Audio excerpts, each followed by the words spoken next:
Welcome back जी। एक दफ़ा फिर आपको खुशामदीद कहेंगे और प्रोग्राम के इस हिस्से में बात होगी आपके सेहत के हवाले से मामलात और मसाइल पर। और उसमें भी जो सबसे ज़्यादा ज़रूरी और अहम मामला है वो नफ्सियात के हवाले से। तो कोशिश ये होती है कि आज के रोज़ अपने इस सेगमेंट में आपकी नफ्सियात के हवाले से जो मामलात और मसाइल हैं इसके ऊपर गुफ्तगू की जाए। और सेगमेंट करने का मकसद ये है, मैं बार बार ये बात दोहराता हूँ, इसलिए ज़रूरी है कि जब भी नफ्सियात से जुड़ा कोई मामला या मसला दरपेश होता है, वैसे तो जब भी कोई बीमारी इंसान को लाहक होती है, हमारे यहाँ तो नहीं, वैसे दुनिया में ये होता है कि अगर उसको कोई बीमारी होती है तो वो डॉक्टर से रुजू करता है। और नफ्सियात का जब मामला होता है तो लोग हिचकिचाते हैं डॉक्टर के पास जाने से। और उसकी वजह ये कि हमारे यहाँ इसको बहुत मायूब समझा जाता है।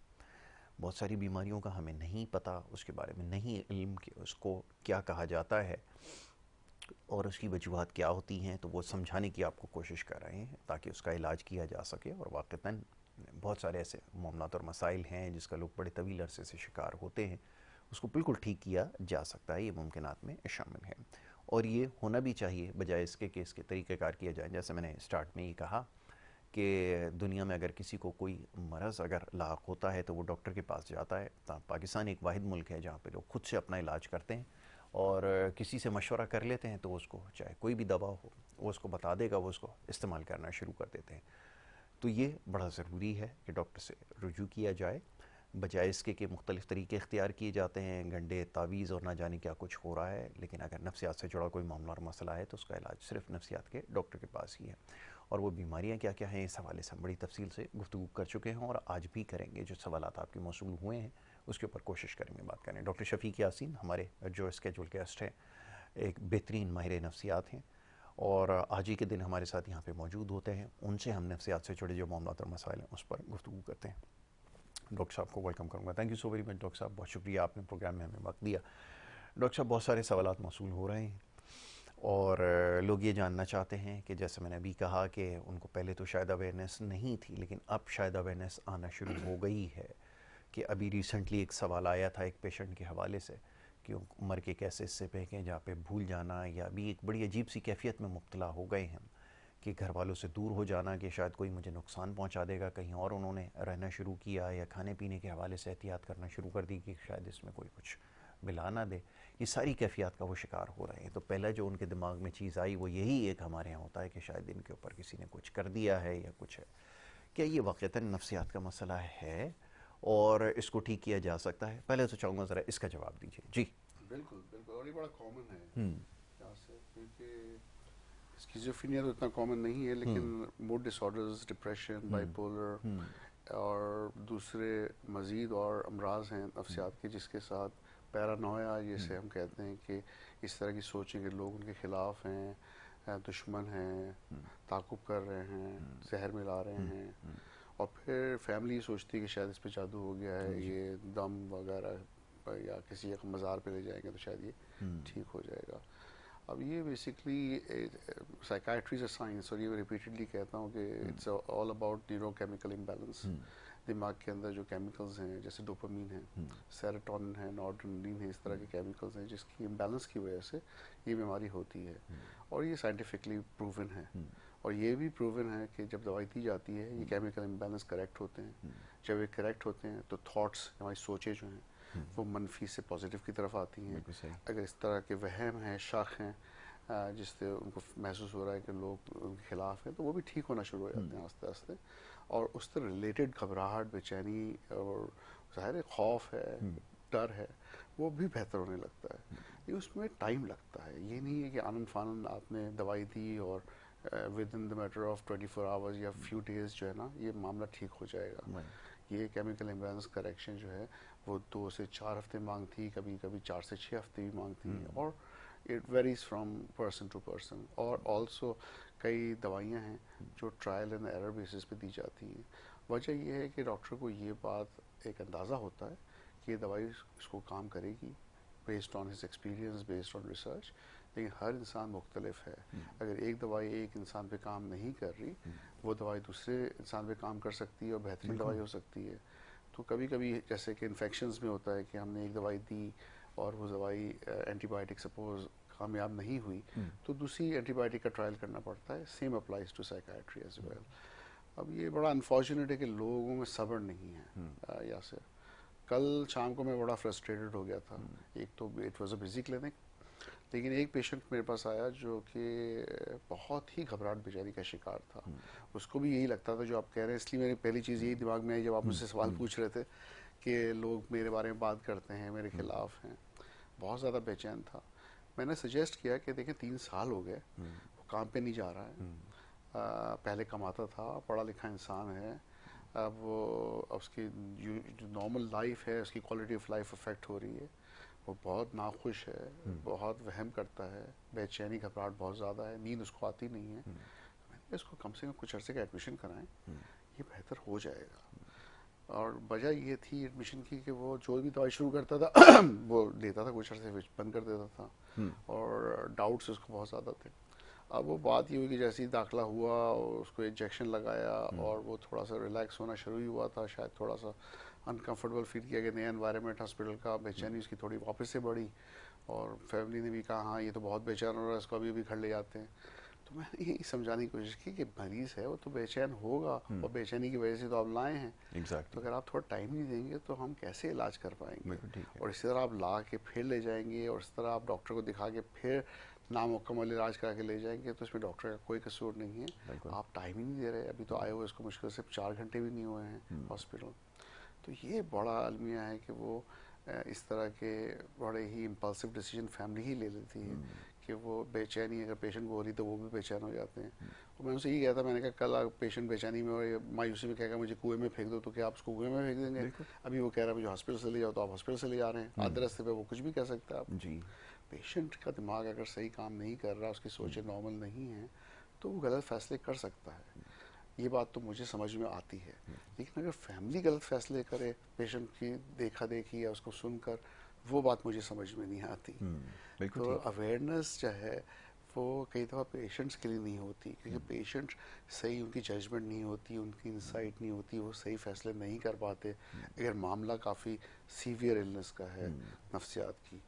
लेकिन फैमिली को तो समझना चाहिए, दोस्तों को समझना चाहिए, जो उनको प्यार करते हैं उनको समझना चाहिए, और ज़रूर थोड़ा सा सब्र का मुजाहरा करना चाहिए।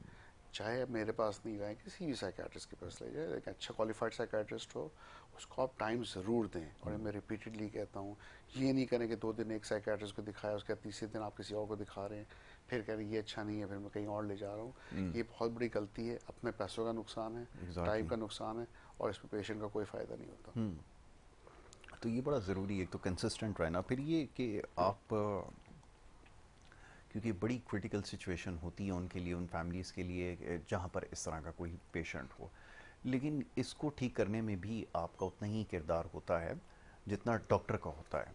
वो होता ही है कि डॉक्टर्स अक्सर जो है वो मेडिसिन रेकमेंड करते हैं, सजेस्ट करते हैं, वो अपनी मर्ज़ी से फिर उसको दवाई भी खिलाई जाती है। और फिर अमूमन ये होता है कि थोड़ी देर में जैसे उसको फ़र्क महसूस होना शुरू होता है तो हम ये समझते हैं कि जी मामला बिल्कुल ठीक हो गया, अब शायद डॉक्टर की ज़रूरत नहीं है। ऐसा ही है डॉक्टर साहब, क्योंकि सबसे ज़्यादा तो इसी चीज़ का हमें सामना रहता है कि हम समझाते हैं कि आपको इसमें कंप्लाइंस आपकी होनी चाहिए, आप उसको लेकर आएँ चेकअप के लिए दोबारा, और ये सारी चीज़ें फिर डॉक्टर मॉनिटर करेगा कि मेडिसिन किस स्टेज पे कितनी रोकनी है, या हो सकता है टाइम्स ठीक होने के बावजूद भी बढ़ानी पड़े, लेकिन ये तो हम नहीं समझ सकेंगे जी। बिल्कुल। देखिए, ठीक करना पेशेंट को आसान है, ये मैं कहता हूँ, और लेकिन ठीक रखना पेशेंट को मुझे ज़्यादा मुश्किल लगता है। उसकी वजह एक दफ़ा पेशेंट ठीक हो जाता है, वो अज्यूम कर लेते हैं पेशेंट ठीक हो गया, अब हम दवाई खुद से बंद कर देंगे, या ये दवाई लेंगे, ये दवाई नहीं लेंगे। कल ही की बात है, 2 पेशेंट्स की एग्जांपल। एक ने, मैंने उससे बोला था 2 गोलियां लो, वो 1 गोली ले रहा था। कह रहा था मुझे लग रहा था कि ये गोली काम नहीं करती, वो गोली मायूसी की, ये गोली इसकी है। वो अज्यूम करते हैं कि कौन सी गोली क्या करेगी। वो अपनी मर्जी से एक गोली कम करके दूसरी गोली ज़्यादा लेना शुरू कर देते हैं, और फिर कहते हैं कि 2 महीने बाद आके, 1.5 महीने बाद आके कि डॉक्टर साहब मैं तो बिल्कुल ठीक नहीं हुआ। जो मैंने दवाई बढ़ाई थी इसीलिए तो बढ़ाई थी कि ये आपकी मायूसी को बेहतर करेगी, वही दवाई आपने अपनी मर्जी से कम कर दी, तो कैसे इम्प्रूवमेंट आती।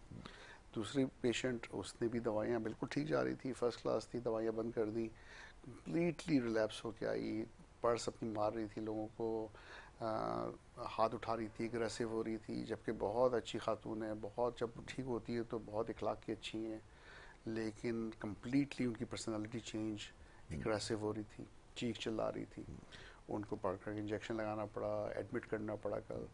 वजह सिर्फ यही थी कि दवाइयाँ उन्होंने कम करके बंद कर दी और फिर नहीं दिखाया।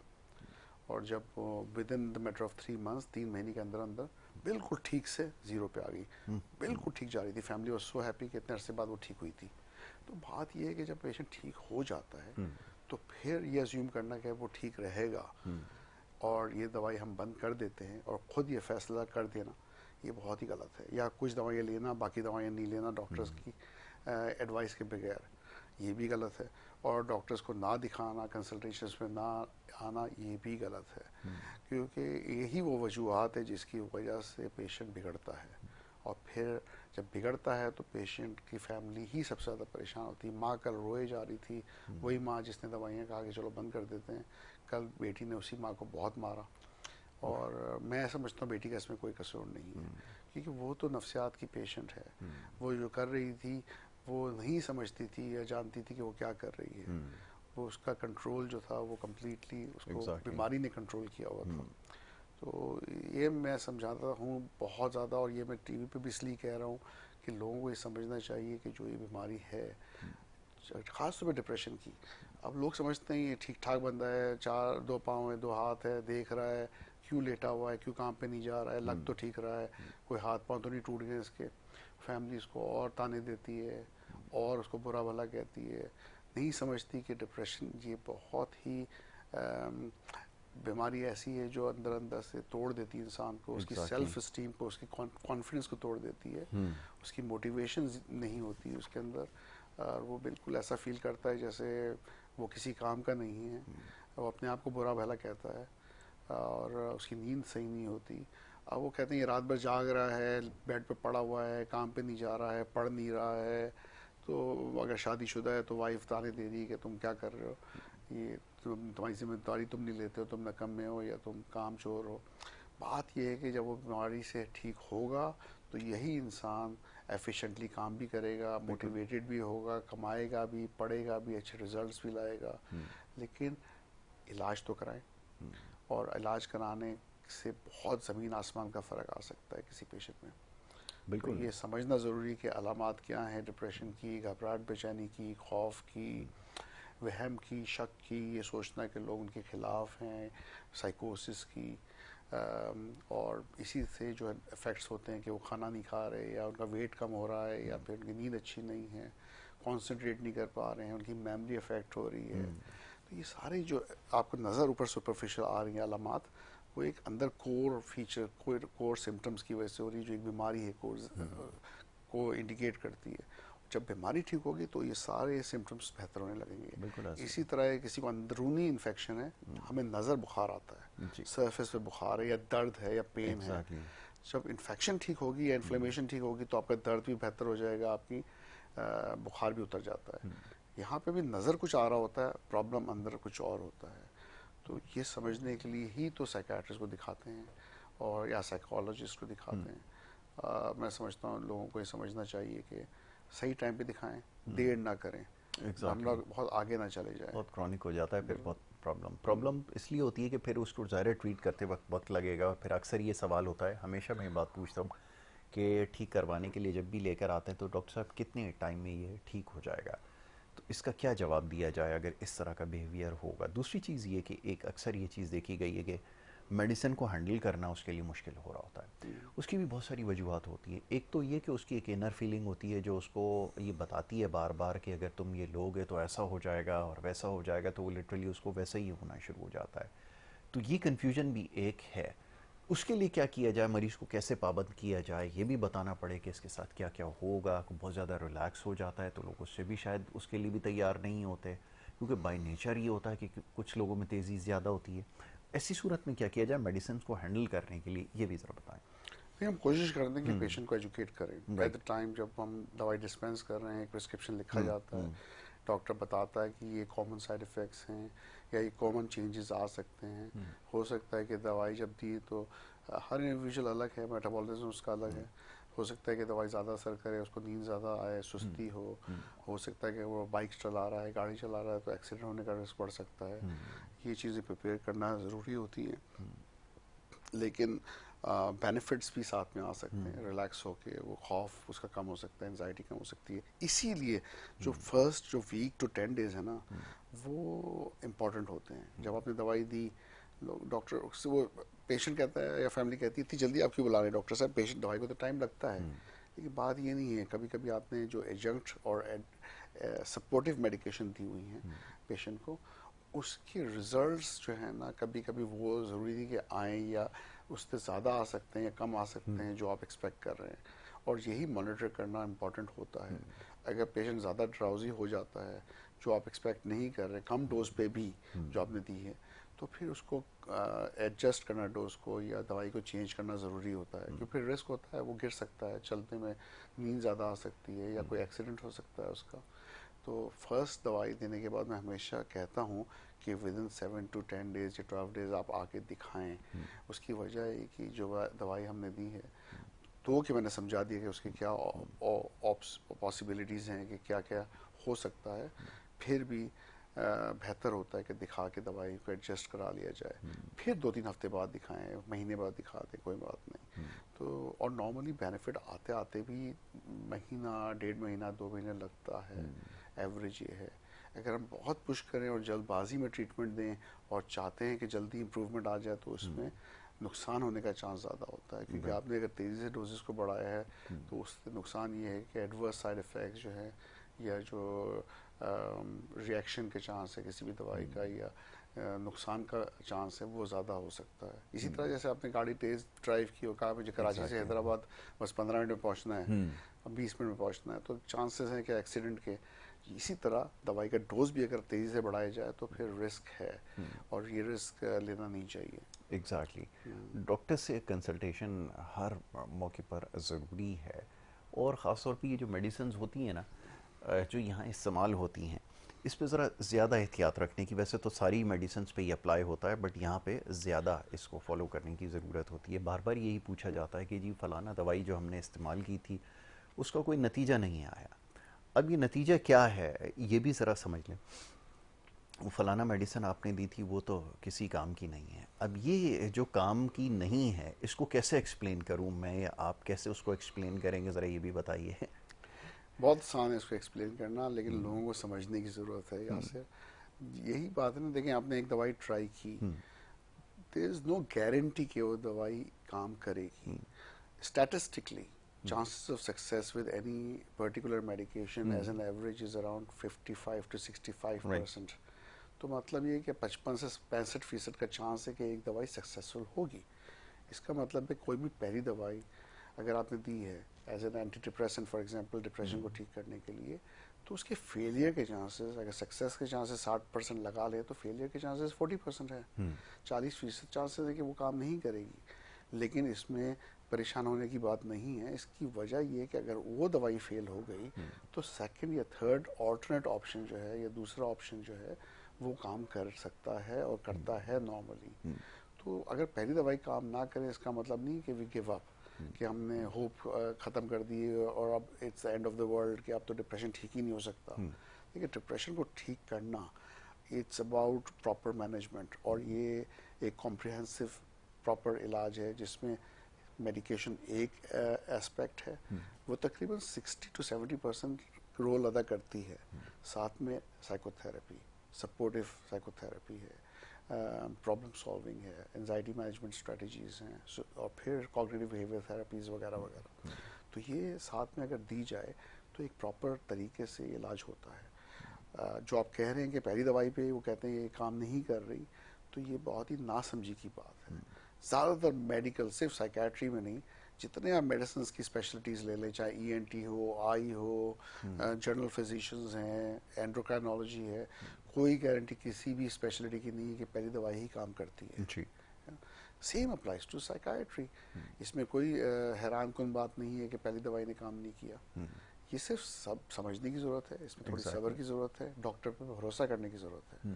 अच्छा, आमतौर पे भरोसा भी डॉक्टर्स पे उठता जा रहा है कई लोगों का, और उसको उनको मैं यही समझाता हूँ कि आप अपनी रिसर्च करें, डॉक्टर के बारे में जानें, उनकी डिग्रीज को समझें, उनकी एक्सपीरियंसेस को समझें, उनसे पूछें कि आप रजिस्टर्ड हैं कि नहीं हैं। एग्जैक्टली। और ये अगर आप फिर सेटिस्फाइड हैं कि आपने उस डॉक्टर के बारे में सही से मालूमात कर ली है कि डॉक्टर पढ़ा लिखा है, सही डॉक्टर है, तो फिर आप उस पर भरोसा करते हो, उस पर छोड़ें कुछ टाइम और उसको टाइम दे कि वो इलाज कर सके। फिर ये भी आपको एक हाँ, प्रॉब्लम है, ये एग्जैक्टली बहुत डॉक्टर बड़ी साहब, प्रॉब्लम है कि एक ऐसे। डॉक्टर के पास से आकर आप फ़ौरन से कीजिए, उन्होंने डायग्नोसिस सही नहीं किया, ये नहीं सही किया, ट्रीटमेंट सही नहीं थी, एक हफ्ते बाद ही दूसरा है, दूसरे हफ्ते के बाद तीसरा। वैसे तो किसी भी केस के अंदर ये नहीं होना चाहिए, बट यहाँ पे जब आपको पता है कि मामला नफ्सियात का है, तो थोड़ा सा टाइम टेकिंग प्रोसेस होता है। हम लोग बड़ी जल्दी ये नतीजा खस करना शुरू कर देते हैं कि जी डायग्नोसिस सही नहीं हुआ। ज़ाहिर है, हो सकता है कुछ कमी बेशी हो, बट ये कि टाइम तो फिर भी लगेगा। इतनी जल्दी तो शायद कोई भी, आपके पास भी शायद कोई ऐसा फार्मूला तो नहीं होगा कि आप एक हफ्ते के अंदर बिल्कुल ठीक करके और वो बता देंगे। हो सकता है बहुत दफ़ा ऐसा हो कि डायग्नोसिस करते वक्त बहुत सारी चीज़ें, जैसे पेशेंट से जब हम सवाल करते हैं, वो शायद पहली सिटिंग के अंदर वो सारी बातें ना बताए, जो हो सकता है दूसरी या तीसरी सिटिंग के अंदर डिस्क्लोज करे। ऐसा होता है। बिल्कुल। और बात ये है ना कि मैं प्रिस्क्रिप्शन देखता हूँ, एक आया कह रहा मैंने पिछले हफ्ते इस डॉक्टर को दिखाया, अच्छा क्वालिफाइड साइकाट्रिस्ट, और कराची में अच्छे साइकाट्रिस्ट की कमी नहीं है। मैं ही सिर्फ अच्छा साइकाट्रिस्ट नहीं हूँ, बहुत अच्छे डॉक्टर्स भी मौजूद हैं। और उसकी डायग्नोसिस भी सही थी, उसने दवाइयाँ भी सही लिखी, उसको उसकी दवाई को ट्राई नहीं किया गया, उसने 5 दिन भी दवाइयाँ नहीं ली, 3 दिन दवाई नहीं, तो उस बेचारे साइकाट्रिस्ट का क्या कसूर। क्या कसूर। फिर वो मेरे पास आ गया कि जी आप दवाई लिखें। अब मैं सोचता हूँ ये जो उसके साथ हुआ है मेरे साथ भी होने वाला है, क्योंकि वो कल कहेगा जी डॉक्टर यासीन ने मुझे ये दवाई लिखी, मैं ठीक नहीं हुआ, और आज ये आपने ट्राई 3 दिन 4 दिन दवाई की, तो वो आपको आपने क्या तीर मार लिया है। आप एग्जैक्टली। कम से कम 3 4 हफ्ते दवाई को टाइम दें और फिर डॉक्टर के पास जाए कि भाई मैं ठीक नहीं हुआ इस दवाई से, अब मैं क्या करूं। फिर भी आप डॉक्टर को बदले नहीं, कि वो आप ये नहीं कि आपने एक दफ़ा ट्राई कर लिया 4 हफ्ते डॉक्टर ने कहा था तो वो ये मामला वहीं ख़त्म हो गया है। तो बात ये समझने की है कि अगर एक डॉक्टर को आप लेके चल रहे हैं, उसको टाइम दें, उसी के साथ चलें और बार बार डॉक्टर को ना बदलें। अगर आपको पता है कि डॉक्टर सही है, बुरा नहीं है, उसकी नीयत सही है, वो अच्छी इंटेंशन से इलाज कर रहा है, उसकी डिग्री सही है, उसकी एक्सपीरियंसेस सही है, क्वालिफिकेशन सही है, this is all they need to know. Exactly. उसके बाद उस पर छोड़ दें। ये बड़ा ज़रूरी है कि आप थोड़ा सा टाइम दें उसको और फिर देखें। इतनी जल्दी अमूमन ऐसा होता नहीं है कि रिज़ल्ट्स आना शुरू हो जाएं। उसकी क्या वजूहात हैं ये भी ज़रा समझ लीजिए, जिसके ऊपर गुफ्तगू हुई है कि जो डिसऑर्डर्स होते हैं और ख़ास तौर पे जो हार्मोनल इम्बैलेंसेस होते हैं, तो ये थोड़ा सा टाइम लेते हैं। ऐसा नहीं है कि आपने अगर कोई दवाई दी है तो वो उठ के भागना शुरू कर देगा। तो ये वो सारी चीज़ें हम एक्सपेक्ट ये करते हैं कि वो अच्छा डॉक्टर वो होगा जो फ़ौरन पहली मेडिसिन देगा जिसमें आपका पेशेंट खड़ा होगा, भागना शुरू कर देगा, या जिसके साथ कोई प्रॉब्लम हो पहले दिन में आपको बिल्कुल एक नॉर्मल पर्सन की तरह जो है वो बिहेव करना शुरू कर दे। तो ये सबसे बड़ी चीज़ है। छोटी सी ब्रेक एक ले लें, और ब्रेक के बाद जब वापस आते हैं तो फिर और जो मामला और मौजूआत हैं और ख़ास तौर पे जो सवालात हैं उसके ऊपर गुफ्तगू करते हैं। छोटी सी एक ब्रेक है, ब्रेक के बाद वापस आएंगे। आप देखते रहिए हमारा प्रोग्राम।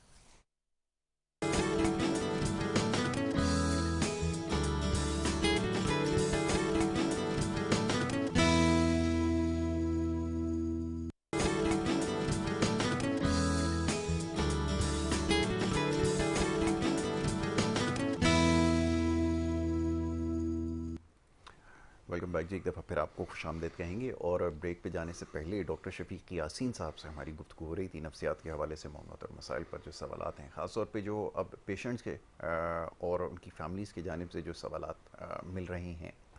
एक तो वो तबका है जो अभी तक डॉक्टर से जिसने रुजू नहीं किया और जो कर रहा है, उनको भी कुछ चीज़ें समझाना ज़रूरी हैं। शायद आज इसी के ऊपर हमने कोशिश की है कि हम गुफ्तगू करें। तो डॉक्टर साहब, अब मेडिकल कंडीशन को देखते हुए दवाई देना, अभी जैसे आप बता रहे हैं, ये बड़ा इंटरेस्टिंग है इसके बारे में जानना कि अगर उसको हाई ब्लड प्रेशर का कोई प्रॉब्लम है और आप इसको नहीं रियलाइज़ कर पा रहे हैं या कोई मेडिसिन दी जा रही है और उसके बाद आप कहते हैं कि जी हमें मज़ीद जो है वो परसू नहीं करनी ट्रीटमेंट को, तो हम वापस ले जाएंगे, तो ये तो और मामला ख़राब करने वाली बात है। ये तो समझाना बड़ा मुश्किल होता है यकीनन पेशेंट्स को, और ख़ास तौर पे फैमिली को ये चीज़ें समझाना कि जो प्रॉब्लम आ रही है पहले उसको ठीक होने दें, उसके बाद फिर कोई फ़ैसला करें। लेकिन ये तो उससे भी ज़्यादा ख़तरनाक है कि आप ना लेकर आते तो शायद इतना ख़तरनाक नहीं होता, लेकिन लाकर आधी ट्रीटमेंट से वापस ले जाना बहुत परेशान कुन चीज़ है। जी। जी बिल्कुल। अगेन कल की एग्जांपल है, एक भाई दूसरे भाई को लेकर आया था और मुझे बहुत फ्रस्ट्रेशन हुई, इसलिए कि एक तो आई ट्राई टू हेल्प, कि आप समझ रहे हैं कि पेशेंट बेचारा बहुत ही परेशान है, घबराहट बेचैनी का शिकार है, और अभी से नहीं 2-3 साल से है। और दूसरा है कि आपने देखा उसका ब्लड प्रेशर ऊपर का 185 और नीचे का 105। It's like sitting on time bomb, कि ये फालिज का अटैक कभी भी हो सकता है, स्ट्रोक हो सकता है इसको। और फिर उससे ज़्यादा जब आप उसको और भाई को समझा रहे हैं कि ये तो बहुत ज़्यादा ब्लड प्रेशर है, इसको रिस्की है ये बहुत, तो उनका कहना ये स्टेटमेंट, ये तो हम चेक करते रहते हैं, ये तो बड़ा कॉमन है कि इतना ब्लड प्रेशर आता है, तो ये कोई बड़ा मसला नहीं है। तो उसको मिनिमाइज़ करना इस प्रॉब्लम को, वो मैं समझता हूँ कि बड़ा इशू है। तो मैं ये कहना चाहूँगा कि नफ्सियात में एक तो स्ट्रेस में जब पेशेंट होता है, एक्यूट स्ट्रेस में, तो नॉर्मली उसका हार्ट रेट, उसका ब्लड प्रेशर नॉर्मल से बढ़ा हुआ होता है। लेकिन दूसरा बड़ा मसला है कि क्रॉनिक स्ट्रेस में रहता है वो, अगर वो उसको बहुत पुराना मसला चल रहा है, 5 से 8 साल से ये बीमारी में था, डिप्रेशन में, एंजाइटी में, घबराहट बेचैनी में, तो it becomes like acute stress super impose on a chronic stress. ये दो मसले हैं कि क्रॉनिक तो चल ही रहा था, फिर एक एक्यूट स्ट्रेस है जिसने और स्ट्रेस को बढ़ा दिया।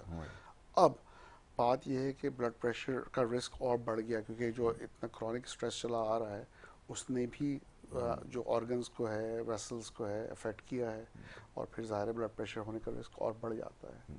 फिर ब्लड प्रेशर को मैनेज करना इटसेल्फ, जो कि डिप्रेशन एंजाइटी में वो ये लोग सही से मैनेज नहीं करते अपनी बीमारियों को, चाहे वो डायबिटीज़ हो या ब्लड प्रेशर हो या कोई और बीमारी हो।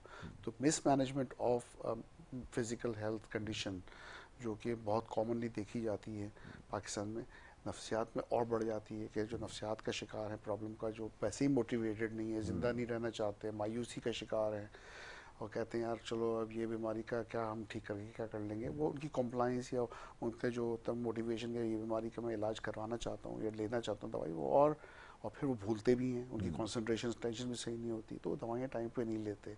जब टाइम पे नहीं लेते या नहीं लेते हैं तो ब्लड प्रेशर और मज़ीद बढ़ता है। तो मैंने ये बड़ा कॉमनली देखा है कि जब हम ब्लड प्रेशर चेक करते हैं, कोई भी डिप्रेशन के साथ आ रहा है, या हम तो हर एक का चेक करते हैं, जो भी ओपीडी में आता है हर एक का ब्लड प्रेशर चेक होता है, साथ में शुगर चेक होता है, तो ये बहुत कॉमन है।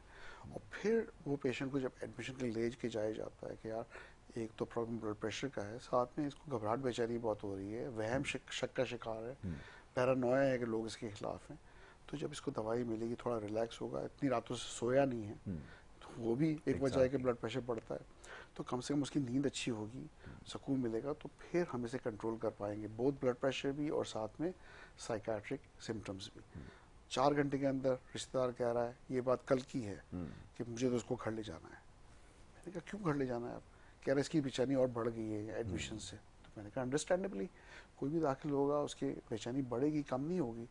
लेकिन कल आप देखिएगा इसकी बेचैनी कम हो जाएगी। तो कह नहीं हम तो उसको ले जा रहे हैं। भाई और बेचैन हो गए। मैंने कहा ये तो पेशेंट है, मुझे लग रहा है कि आप भी इस तरह की बातें कर रहे हैं कि आप भी नफ्सियात के मरीज हैं, इसलिए आप तो सही डिसीजंस ले सकते हैं। अगर आप भी गलत डिसीजंस ले रहे हैं तो फिर इसको कौन इसका इलाज करवाएगा, कौन करेगा? हाँ, ये कभी आधे रास्ते में कहता है कि मैं बहुत मायूस हो गया, मुझे कुएं में फेंक दो, तो क्या आप उसको कुएं में फेंक देंगे? हैं? तो वो जो मर्जी कहेगा आप वही करेंगे जो ये कह रहा है। तो अगर वो गलत फैसला कर रहा है, इसका मतलब नहीं कि आप भी गलत फैसला करें। अनफॉर्चुनेटली मेरे समझाने के बावजूद वो पेशेंट को लेके चले गए। ब्लड प्रेशर भी हाई था, पेशेंट घबराहट का भी शिकार, 2-3 इंजेक्शन लगा चुके थे हम उसको। और ये और मज़ीद इशू होता है कि जब आपने इंजेक्शन लगा दिए तो उसका कोई भी रिएक्शन हो सकता है, उसके इफेक्ट्स हो सकते हैं, फिर मॉनिटरिंग होती है कि ब्लड प्रेशर कैसे जा रहा है, नहीं जा रहा है। तो ये सारा रिस्क आप हॉस्पिटल में तो फिर भी मॉनिटर कर सकते हैं, लेकिन पेशेंट घर चला गया तो आप कैसे उसको मॉनिटर करेंगे? तो that becomes much more frustrating for a doctor कि भाई आपके पास जो लोग आ रहे हैं, फिर वो एक वक्त में एक फ़ैसला करते हैं, विद इन आवर्स दूसरा फ़ैसला करते हैं, और फिर डॉक्टर को सही तरीके से इलाज ही नहीं करने देते। तो ये बड़ा इशू है यासिर। और मैं एक एग्जांपल नहीं, हज़ारों एग्जांपल दे सकता हूँ। मेरे लिए एक नहीं 10 प्रोग्राम भी कम पड़ेंगे अगर मैं अपने, और it's a bit like ventilation for me, क्योंकि मैं खुद फ्रस्ट्रेटेड हो रहा हूँ, तो फिर मुझे लगता है कि मुझे भी साइकोथेरेपी की जरूरत कहीं ना कहीं पड़ जाएगी।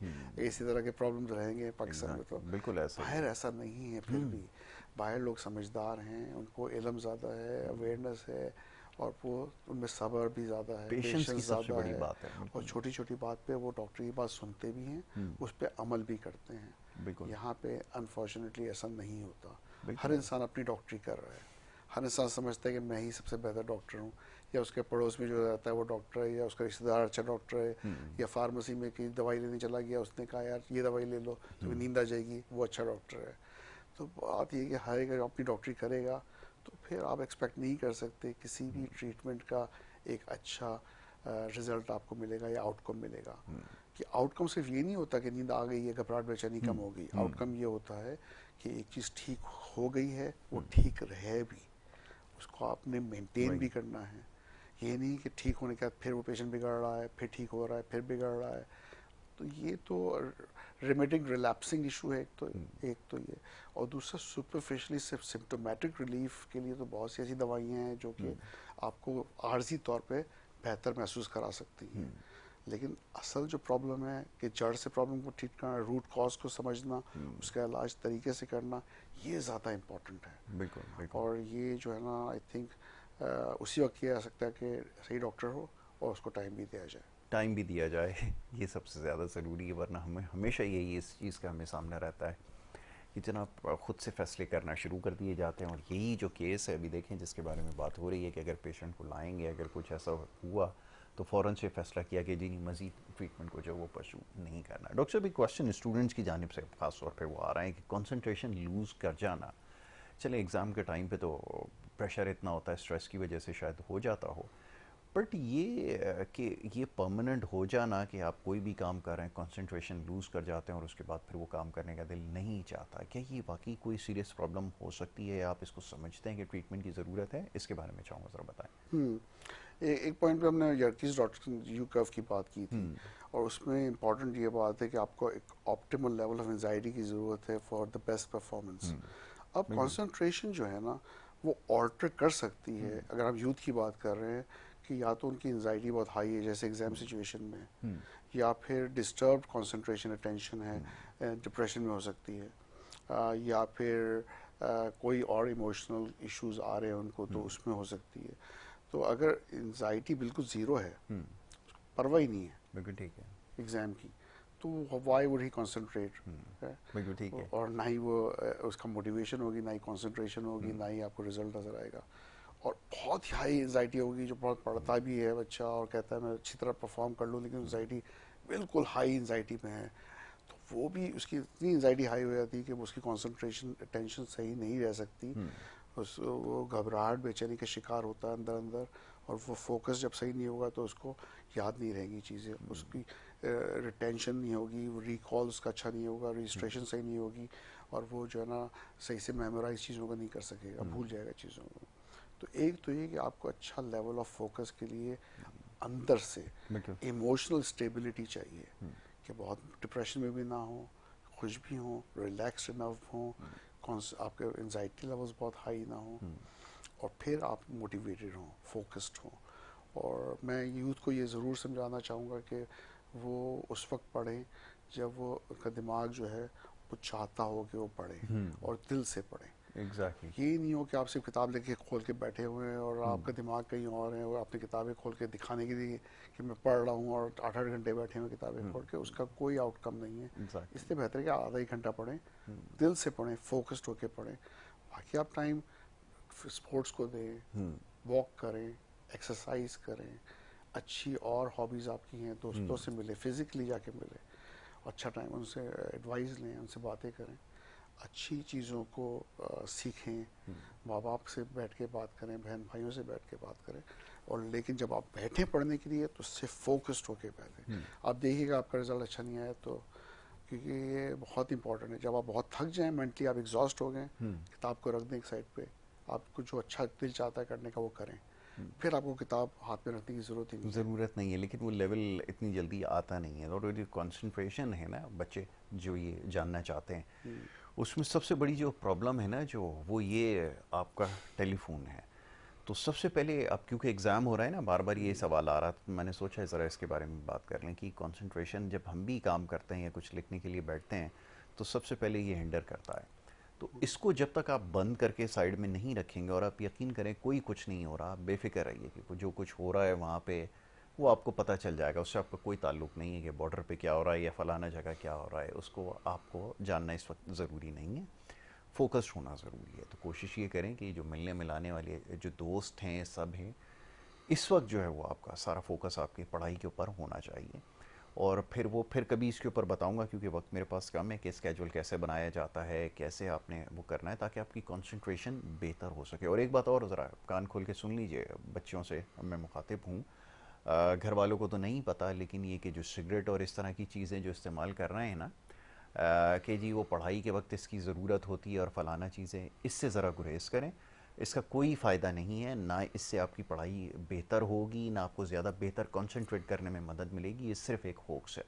आप अगर ये समझते हैं कि वो स्मोकिंग करके या और जो दीगर चीज़ें आपके पास वेब शेप हैं, आपने बहुत चार्ज करके रखे हुए कि पेपर के तैयारी के लिए सब कुछ जायज़ है, ऐसा कतई नहीं है। डॉक्टर साहब से मैं कहलवा देता हूँ ताकि आपको बात समझ में आ जाए। जी। बिल्कुल बिल्कुल सही बात है। आई थिंक सिगरेट है, निकोटीन है, डेफिनेटली कोई भी ड्रग्स हैं जो समझते हैं कि वो यूज़ करेंगे तो उससे कंसंट्रेशन बेहतर हो जाएगी, डेफिनेटली नो है। ये डेंजरस है बहुत। फिर अच्छी नींद बड़ी ज़रूरी है। आप ये साइड पे रखें ना मोबाइल, सोएं, कुछ नैप्स ले लें, इवन डे में जो है ना पावर नैप 20 मिनट के लिए सो एग्जैक्टली। जाएं। जब थक गए, एग्जॉस्ट हो गए हैं, थोड़ी सी नींद लें और फिर उठेंगे तो आपकी परफॉर्मेंस बहुत बेहतर होगी बेहतर कि हो आप जाएगी। फ्रेश माइंड के साथ पढ़ेंगे। अच्छी जो है ना ग़िज़ा लेना बड़ा ज़रूरी है। जो जितने ये चिप्स हैं और कोल्ड ड्रिंक्स हैं, कार्बोनेटेड ड्रिंक्स वगैरह हैं, इससे दूर रह के ऐसी ग़िज़ा लें जो कि नेचुरल हो। फ्रूट्स हैं, वेजिटेबल्स हैं, अच्छे खाने पीने, अच्छी ग़िज़ाएँ, ड्राई फ्रूट्स हैं, आपको अच्छी परफॉर्मेंस देगा, इसलिए कि आपको ब्रेन को ग़िज़ा मिलेगी और आपकी मेमोरी इन्हेंस होगी। ये बहुत ज़रूरी है। आप बिल्कुल सही कह रहे हैं कि स्क्रीन टाइम को मिनिमाइज़ करना है, बहुत ज़्यादा बिल्कुल मिनिमाइज़ ऐसे ही करना है। है, वरना ये कि आप और डिस्ट्रैक्शन में जाएंगे। और जितनी ज़्यादा डिस्ट्रैक्शन होगी, चाहे वो न्यूज़ देख रहे हैं, चाहे कुछ और चीज़ एग्जैक्टली। देख रहे हैं, वो फिर आपकी मेमोरीज़ को भी अफेक्ट करती हैं। इफ़ेक्ट करेंगे। और मेमोरी आपकी सही नहीं होगी तो आपकी परफॉर्मेंस भी सही नहीं होगी पढ़ाई के हवाले एग्जैक्टली। से। बिल्कुल। तो ये आपको जवाब मिल गया होगा। और प्लस ये कि घर वालों से भी मैं कहता हूँ, ज़रा नज़र रखें, ये लाल रंग की जो मीठी बोतल है ना, जिसके इश्तिहारात ये देखते हैं, जिसमें वो पी कर जो है वो सारे पेपर जल्दी जल्दी भर रहा है, ये सिर्फ आपको बेवकूफ़ बनाया जा रहा है। हमारी तो बदकिस्मती है कि हम इसको जो है वो नहीं बंद करा सकते, वरना दुनिया में कहीं और अगर इस तरह के इश्तिहारात बने तो अब कंपनी पे ही पाबंदी लग जाए कि बिल्कुल। वो एग्ज़ाम से पहले लाल रंग की बोतल है, उसमें करंट आ जाएगा और वो पेपर फिल करना शुरू कर देगा। कतई ये ना करें। बच्चों को अगर देखें कि अगर ये पढ़ाई के दौरान अगर लेकर आ रहे हैं, सबसे पहले इसको बाहर फेंकवाएं और इस पे पाबंदी लगाएं। चाहे आप किसी और पे लगाएं या ना लगाएं, इन पे पाबंदी लगाएं। खुदारा ये बहुत ख़तरनाक चीज़ है। ये रात को जागने का बहाना करके जो वो बच्चे लेकर आएंगे, तो जी रात को जागने में मदद मिलेगी, ये कतई ना करें। और जितना आपने कोशिश करनी है, अब इम्तिहान के दिन है, पढ़ना है वो दिन के टाइम पढ़ना है। रात के टाइम आपने नींद लेनी है। वो रात को जो आप वक्त ज़ाया कर रहे हैं पढ़ाई के नाम पर, उसकी अब कतई कोई ज़रूरत नहीं है। अगर आप रेस्ट करेंगे, सुबह पेपर देने जाएंगे, तो वो ज़्यादा बेहतर है। जी डॉक्टर साहब, ये भी एक बड़ा चक्कर है, वो बच्चे जाग रहे हैं तो जी वो लाल जो रंग का जो मीठी बोतल है उससे जो है नींद चली जाएगी। अब एक जो बताएं। अवेयरनेस नहीं है, साइकेट्री से हट रहे हैं हम लोग, लेकिन वो ये है कि ग्लाइसेमिक इंडेक्स, अब जो शार्प आता है ना, इंक्रीज इन स्पाइक आती शुगर, है। Spike exactly. आती है जो शुगर की वजह से आती है, कार्बोनेटेड ड्रिंक्स की वजह से, कैफिनेटेड ड्रिंक्स की वजह से आती है, वो नुकसानदेह है बहुत ज़्यादा। जितना लो कर्व होगा और स्लो बढ़ेगा और देरपा होगा, जो कि हमें पता है कि एग्जैक्टली। ऑर्गेनिक चीज़ों में होता है, नेचुरल फ्रूट्स में होता है, जो कि इन किसी भी फास्ट फूड में आपको नहीं मिल सकता, या कार्बोनेटेड ड्रिंक्स या शुगरी ड्रिंक्स में नहीं मिल सकता, वो बेहतर है। इसके बारे में उनको पढ़ना है, समझना है कि क्या ऐसी ग़िज़ाएँ लें। इसलिए मैं थोड़ा सा ग़िज़ाओं पे टच कर रहा था पहले, एग्जैक्टली। कि अच्छी ग़िज़ा जो है ना आपकी अच्छी परफॉर्मेंस को इंडिकेट करती है।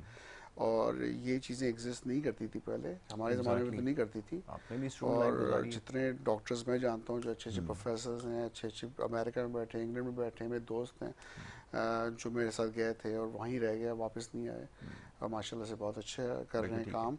वो इस तरह की चीज़ों में कभी इन्वॉल्व नहीं थे, ना नहीं रहे। सिगरेट स्मोकिंग में एग्जैक्टली। थे, ना किसी बैड हैबिट्स में थे।